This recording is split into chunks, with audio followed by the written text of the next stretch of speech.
Shannon. It's my turn. It is my Hi, turn. I'm Scott. It is my turn. Oops. Don't touch that.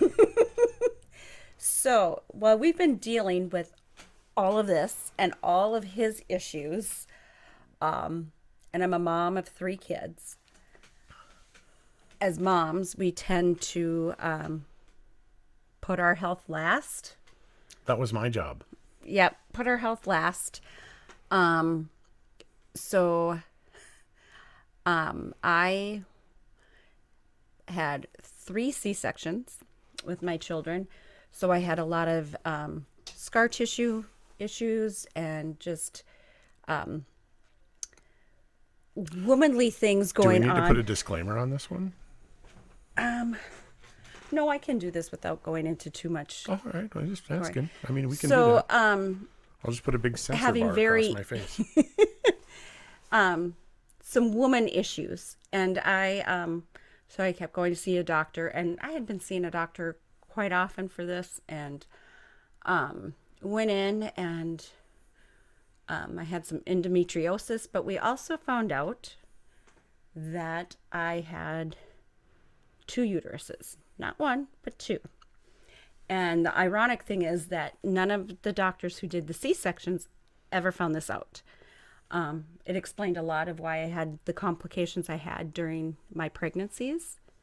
Sorry, I get nervous. You're very nervous. Okay. I am. This is about me. I know. like talking She's about very, you, but with very me. nervous. She's very worried she's going to face a lot of judgment here. So, And all she needs to know is that I'm judging her. So, went in, as still going through this started before, while we were doing a lot of his stuff with his toes and his foot and different things. So in that time, I wasn't the greatest. We would try different things to help me. And then finally we decided that I was going to need a hysterectomy. But then of course, COVID came and everything got pushed off. And I'm a teacher, so they closed down schools. So which was not a fun time as a teacher. I think I worked harder during that time than I did during the school when we were in session, making videos and doing different things, trying to keep into contact with the kids. And then as things started opening back up, we started the next school year out, and the doctor said, okay, let's set it up. And I pushed it off again until the summer because I knew my students needed to have their teacher there the full year and needed to have that closure at the end of for the end of the year. So we set up my surgery date for, the day after school, I was done at school. And went in, and I had not only had endometriosis and scar tissue, I had fibroids, I had cysts. It was just kind of a mess in there. And they did the surgery, and I came out. Everything seemed fine. They were running some tests, and they realized that my the ureter, my levels, your kidney levels were not where they were needed to be. And so they ran some more tests and found out that the ureter tube that connects your kidney to your bladder was cut. So and I am very grateful that the doctor realized it right away. Otherwise, it would have made this long ordeal even longer. And I would not have been able to start school the following fall. But they transferred me down to the cities, which that's a whole story all by itself. But suffice it to say, it was a great trip because for the first time, I didn't have to stop every 30 miles for her to go to the bathroom. That was on the way back. Either on both, you had a bag. I didn't have a nope. bag then? Oh. Nope, on the way back. So on the way down, So we ended up transporting myself There was because no ambulance available. none in any of the areas.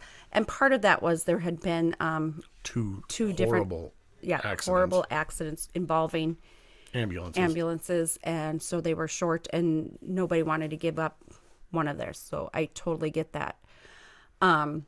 So they drugged me up here and sent us down to the cities, and there was some miscommunication There was because miscommunication.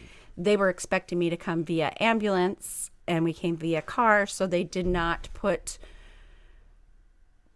two and two together and come up with four. Basically, the folks that are supposed to listen to you at the front desk didn't listen, which I'm learning in the medical world. That's basically, we're not going to listen to you anyway. And especially at about, what was it, 11 o'clock at night by the time we got down there. But even at that, I mean, the note's there. You just got to open it up and read it.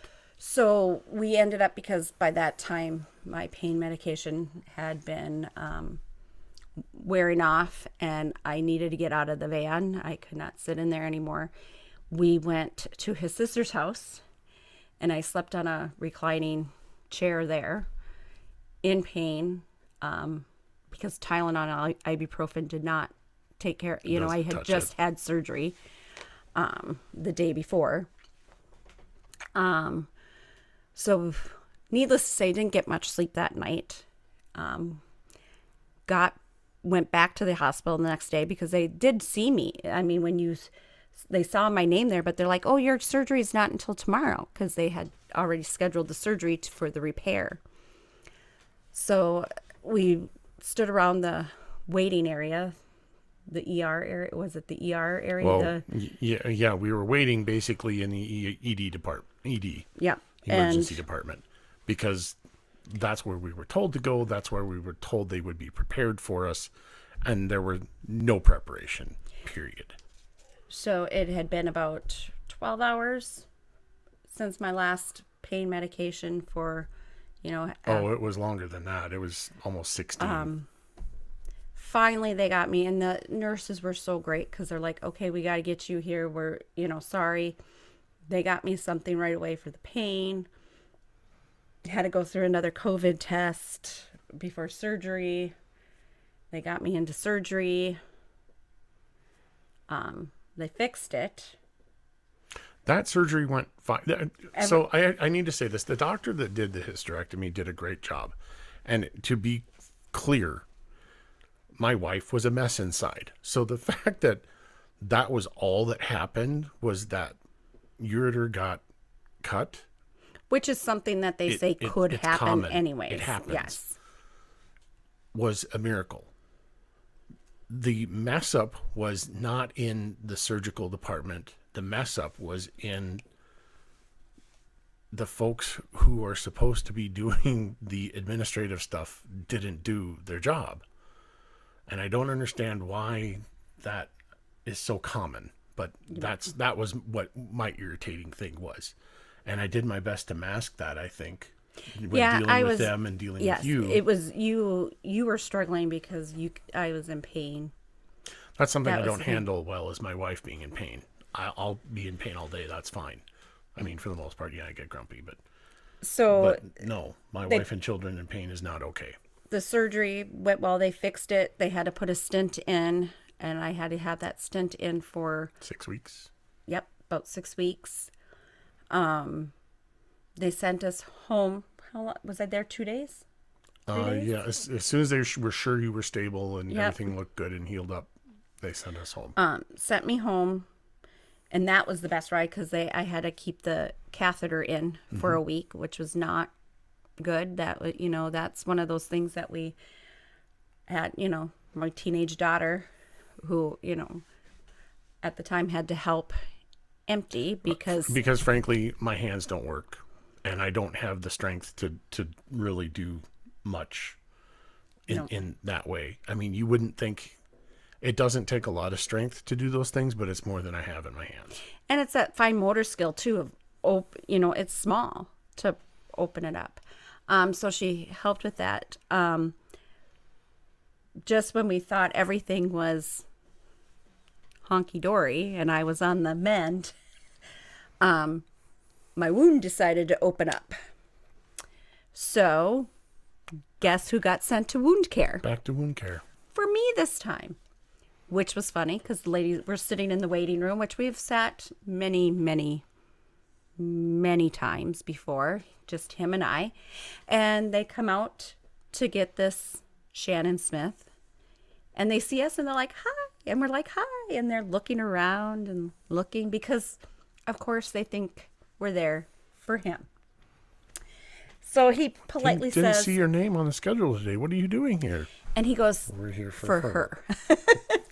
For me. So I got to go and see them, the wonderful ladies, and I spent probably about a month going and seeing them and taking care of them. And I am very grateful because our daughter helped me change the bandages because, of course, I can't change those. Well, I can't see what I'm doing was the big part of it.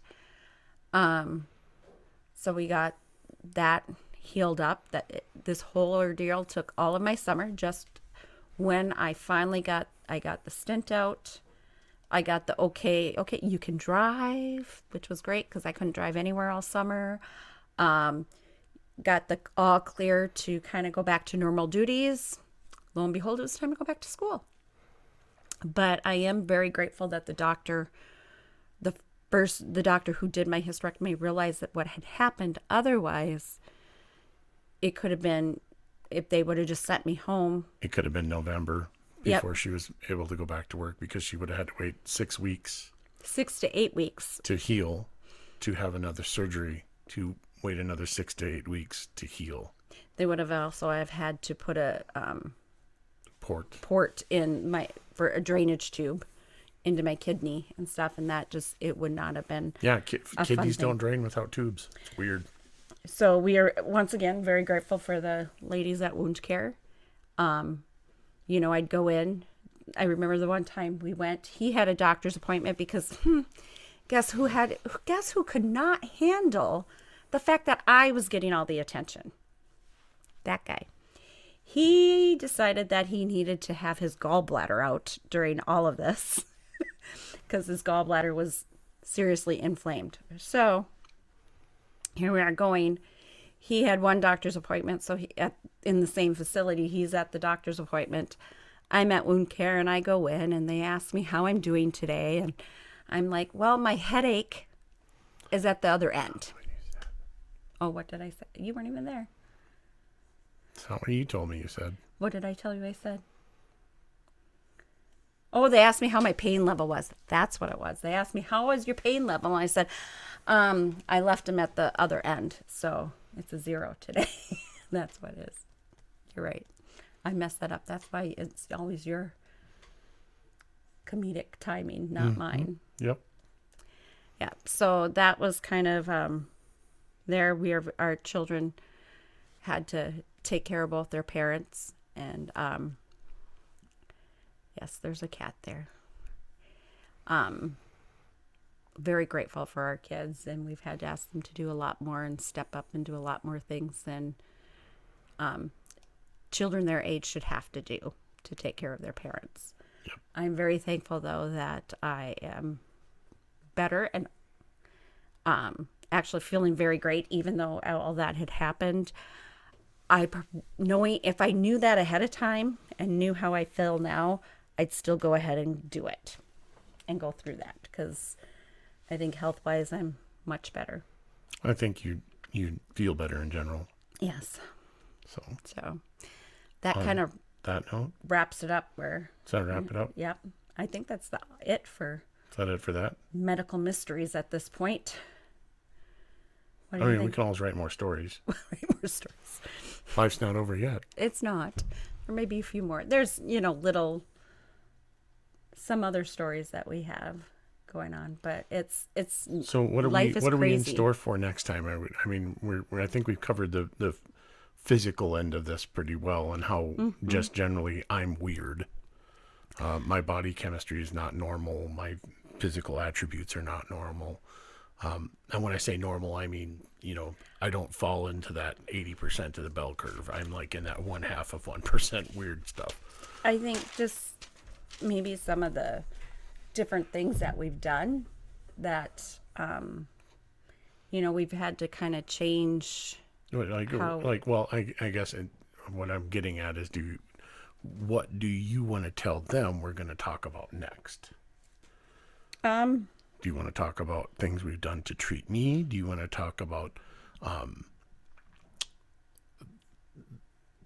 some of the emotional fallout and some of the stories that go along with that? Do you want to which direction do you want to head from here? Or, well, we can't really have them tell us because we're going to be like 3 weeks ahead I of you. think that they need to, stay below. What are some things that you guys might want to know about? And we can, discuss some of the, our day-to-day things that we deal with at this point of things, taking care of you, taking care of just everyday life with us, and also things that we've had to change. Our whole, at this point, our kids this fall we're going to be empty nesters, and at this point in stage in our life, we're supposed to be ready to, enjoy each other, and that's a whole, it is now a different dream. Oh, it's different, all right. I mean, we talked. We're gonna get into kind of what maybe a little bit what our dreams were when we got to this point and where they are. That's kind of what we're gonna go to. That seems like a good plan. But we would like your input. So please comment below on anything that you would like to know about. Any questions you have. Are you dealing with disability or health issues? I mean,